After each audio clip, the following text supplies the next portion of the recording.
Nakilala ko po si MJ. Nung nasa Dubai kami, before pandemic yata yon. Sa Dubai po is sa loob ng isang apartment, para siyang divided yung kwarto. Tapos yun, nakita ko siya hanggang sa magkasama kami sa isang flat. So napansin ko sa kanya, medyo tahimik siya eh. Masungit na tahimik, pero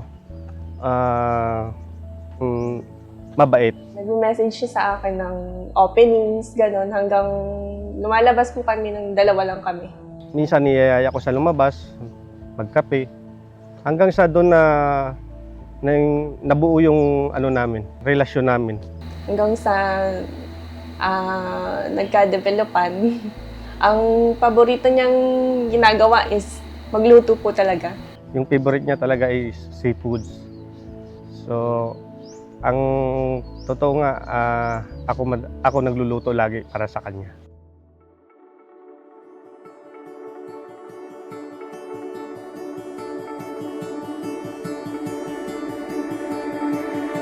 The plans we make and chances we take,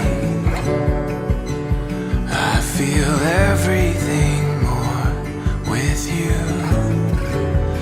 Quiet confidence and trusting every step, and we know that our faith will get us through. My loves, eto na, malapit na. Ilang oras na lang, officially married na tayo. I love you. Salamat sa pagmamahal at pag-aalaga, especially sa suporta mo sa mga gusto kong gawin. Nandiyan ka lagi para sa akin. It's the first day, it's the first page. Our story starts here. Our story starts here.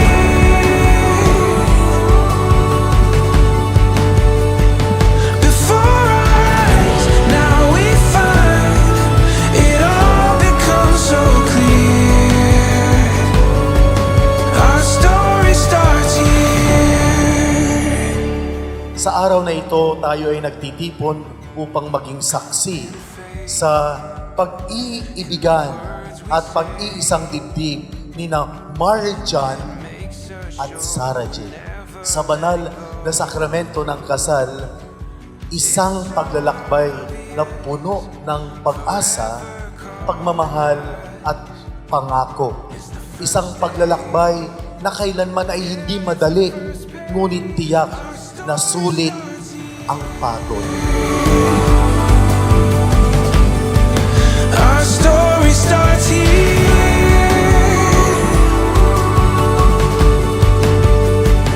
Before our eyes, now we find it all becomes so clear.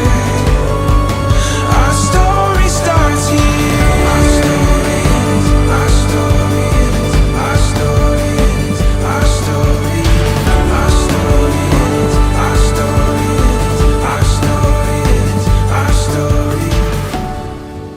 Nagpapasalamat ako sa Panginoon dahil ipinakita niya sa akin na may pagmamahal na hindi kumukupas, bagkus tumitindi pa. Kaya salamat my loves, pangako pupunuin ko ng pagmamahal at lagi akong nasa inyong tabi. Subukin man tayo ng bagyo ang ating relasyon, sabay natin haharapin ang anumang problema dumating. Mananatili ako sa iyo at paulit-ulit kita pipiliin dahil ikaw ang dahilan kung bakit ako nagmahal. My loves, finally we made it in front of our Lord, family and friends. I want to thank you for choosing and loving me unconditionally. I remember praying to God to give me a man na magmamahal sa akin at kasama kong mangarap, hindi lang para sa atin, kundi para sa buong pamilya.